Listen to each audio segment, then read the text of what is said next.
सभी का स्वागत है आपके अपने YouTube चैनल पे जूनियर भाई की पढ़ाई। इस धमाकेदार और फराटेदार सेशन में हम मैथ्स का एक इम्पॉर्टेंट चैप्टर को कवर करेंगे। तो आइए हम इसे स्टार्ट करते हैं। सबसे बेसिक टर्म, नंबर होते क्या है एक्चुअली दोस्तों? नंबर एक सिंबल है जो कि किसी क्वांटिटी को रिप्रेजेंट करता है। क्या दोस्तों करता है? क्वांटिटी को रिप्रेजेंट करता है। अब चलिए, अब आप पूछ सकते हैं दोस्तों ये सिस्टम क्या है भैया? सिस्टम बेसिकली एक ग्रुप है दोस्तों। अब यहाँ से हमारा डेफिनेशन बनकर तैयार है। नंबर सिस्टम किसे कहते हैं? It is the group of different sets of number.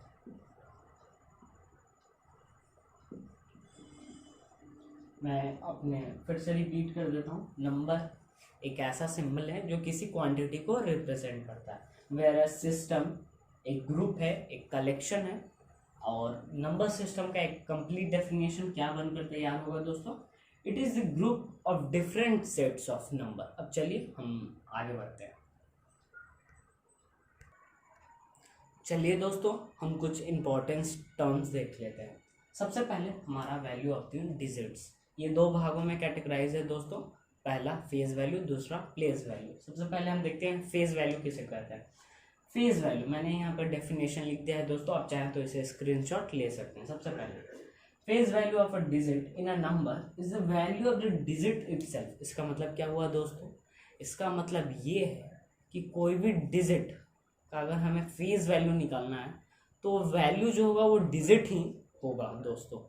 कहने का ये मतलब है, मैंने एक एग्जांपल लिया है दोस्तों 457। इस केस में अगर कोई आपसे पूछे कि मुझे इस 5 का फेज वैल्यू बताओ, तो दोस्तों फेज वैल्यू 5 का कुछ नहीं बट ये डिजिट ही सिर्फ होगा, ये डिजिट इटसेल्फ ही होगा फेज वैल्यू। इसलिए मैंने यहाँ पे लिख दिया face value is equals to 5।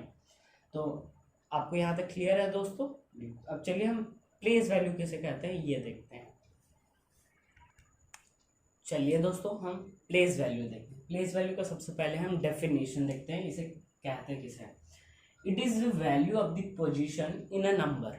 मतलब कि प्लेस वैल्यू एक ऐसा वैल्यू किसी भी नंबर के पोजीशन का, डिजिट का पोजीशन का। फॉर एग्जांपल मैंने सेम एग्जांपल लिया है दोस्तों फॉर द क्लियर कॉन्सेप्ट 457। इस केस में कोई आपसे पूछ सकता है दोस्तों कि आप मुझे 7 का प्लेस वैल्यू बताइए, तो आप 7 का क्या बताएंगे?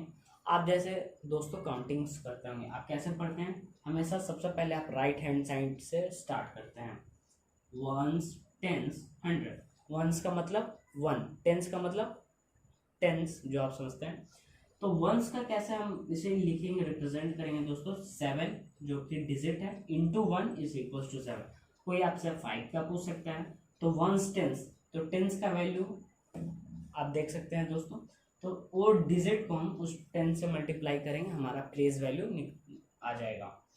तो आप देख सकते हैं, स्क्रीनशॉट ले सकते हैं दोस्तों। अब चलिए हम काइंड्स ऑफ नंबर पढ़ते हैं। चलिए दोस्तों हम काइंड्स ऑफ नंबर देखते हैं। सबसे पहले हमारा है नेचुरल नंबर। मैंने आपके लिए डेफिनेशन यहाँ पे लिख दिया है, चलिए मैं इसे एक्सप्लेन करता हूँ। All countings number starting from 1 to infinity is called natural number। कहने का ये मतलब है दोस्तों, सारे काउंटिंग्स नंबर जो कि 1 से स्टार्ट हो और इन्फिनिटी तक जाए उसे हम नेचुरल नंबर कहते हैं। इसका एक कुछ एग्जांपल है दोस्तों 1 2 3 4 5, ये इन्फिनिटी तक चलते जाएगा दोस्तों। अब हम होल नंबर देखते हैं। पहले मैं आपको बता दूं दोस्तों एक फर्दर नॉलेज के लिए कि नेचुरल नंबर को नेचुरल नंबर ही क्यों कहा गया, इसके पीछे क्या रीज़न हो सकता है।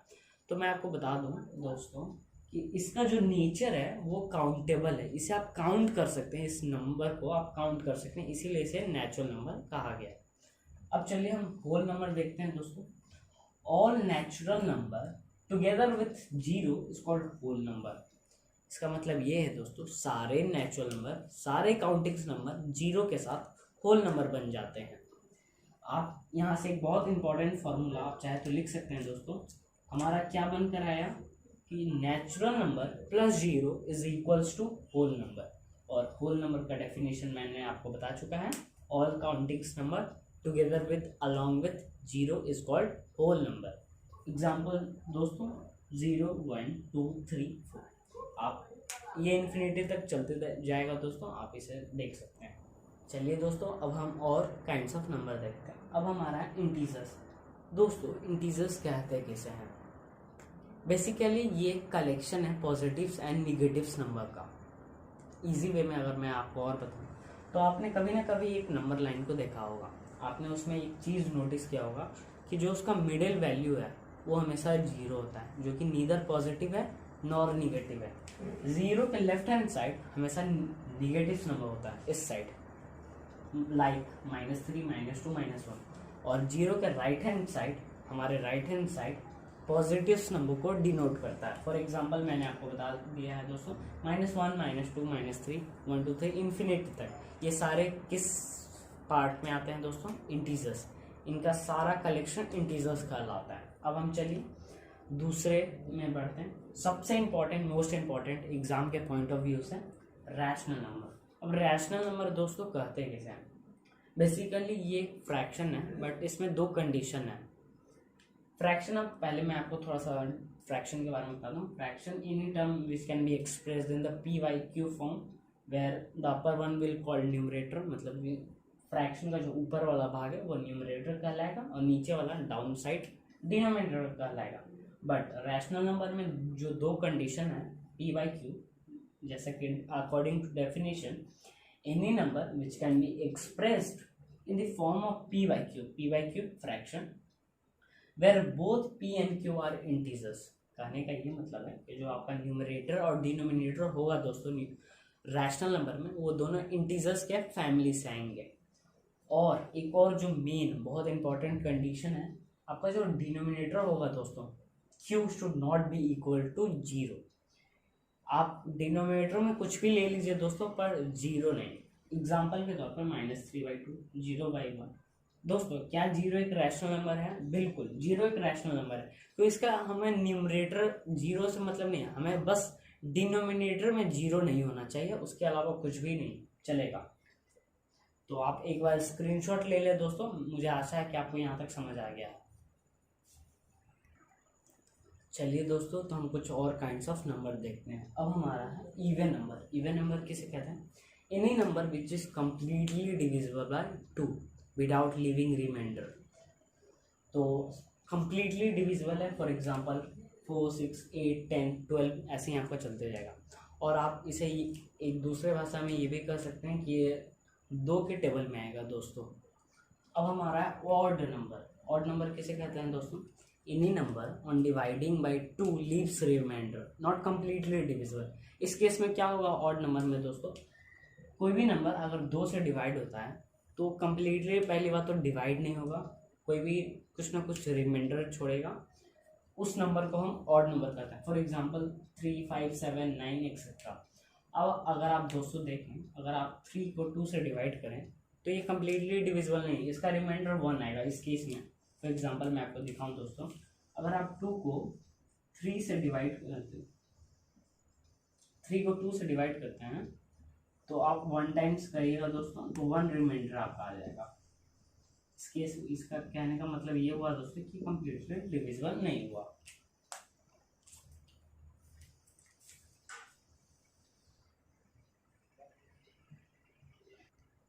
अब हमारा है दोस्तों प्राइम नंबर। प्राइम नंबर किसे कहते हैं?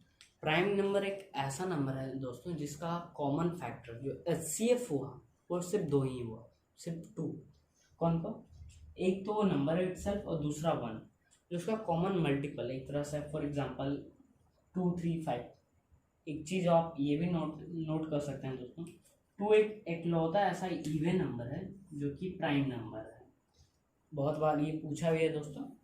तो इस केस में प्राइम नंबर होता क्या है दोस्तों? Any number which has only 2 factors, a number itself and 1। अब हमारा है दोस्तों कंपोजिट नंबर। कंपोजिट नंबर किसे कहते हैं दोस्तों? Any number having more than 2 factors, more than 2 common factors. For example 6। अब 6 को आप देखे होंगे किससे किससे वो डिविजिबल है दोस्तों, वो 1 के भी टेबल में आता है, 2 के भी टेबल में आता है, 3 के भी टेबल में आता है, 6 खुद के भी टेबल में आता है दोस्तों। तो हम इसे क्या जाने दोस्तों कि 6 एक कंपोजिट नंबर है। क्योंकि इसका बहुत सारा फैक्टर्स है। चलिए दोस्तों, अब हमारा आखिरी काइंड्स ऑफ नंबर है इर्रेशनल नंबर। इर्रेशनल नंबर ये बहुत ही इजी वे में आपको बताऊं, ऐसे नंबर जिसको आप रैशनल नंबर के फॉर्म में एक्सप्रेस नहीं कर सकते हैं उसे हम इर्रेशनल नंबर करते हैं। चलिए दोस्तों, आज का हमारा आखिरी काइंड्स ऑफ नंबर है इर्रेशनल नंबर। इर्रेशनल नंबर किसे कहते हैं? कैसी संख्या है दोस्तों? वैसी संख्या जिसे आप रैशनल के फॉर्म में एक्सप्रेस नहीं कर सकते, मतलब कि पी वाई क्यू के फॉर्म में एक्सप्रेस नहीं कर सकते, उसे हम इर्रेशनल नंबर कहते हैं। इनको आइडेंटिफाई करने का क्या तरीका है भैया? ये पहली बात नॉन टर्मिनेटिंग होते हैं और नॉन रिपीटिंग होते हैं। अब मैं आपको बता दूं, ये नॉन टर्मिनेटिंग आपके लिए एक नया वर्ड होगा, ये सॉरी। चलिए दोस्तों, हमारा आखिरी काइंड्स ऑफ नंबर है इर्रेशनल नंबर। अब इर्रेशनल नंबर किसे कहते हैं भैया? ऐसा नंबर है जिसे आप रैशनल के फॉर्म में एक्सप्रेस नहीं कर सकते हैं, उसे हम इर्रेशनल नंबर कहते हैं। इसका मतलब कि जिसे आप पी वाई क्यू के फॉर्म में नहीं एक्सप्रेस कर सकते। अब भैया इसका कुछ आइडेंटिफिकेशन बता दीजिए। इसका पहचानने का एक तरीका है कि ये नॉन टर्मिनेटिंग होता है और नॉन रिपीटिंग होता है। अब ये नॉन टर्मिनेटिंग नॉन रिपीटिंग क्या होता है?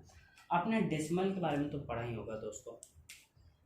कोई भी डेसिमल के एक्सप्रेशन में, फॉर एग्जांपल मैंने ले लिया 1.427, तो इस केस में क्या है दोस्तों, ये किसी भी नंबर से डिवाइड हुआ होगा तो इतना हमारा आंसर आया है।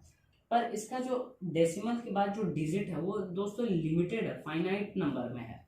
बट नॉन टर्मिनेटिंग एक ऐसा एक्सप्रेशन होता है डेसिमल में जिसका पॉइंट के बाद जो डिजिट्स होगा वो इनफाइनाइट होगा दोस्तों, मतलब काउंटेबल्स नहीं, वो बढ़ता ही चला जाएगा।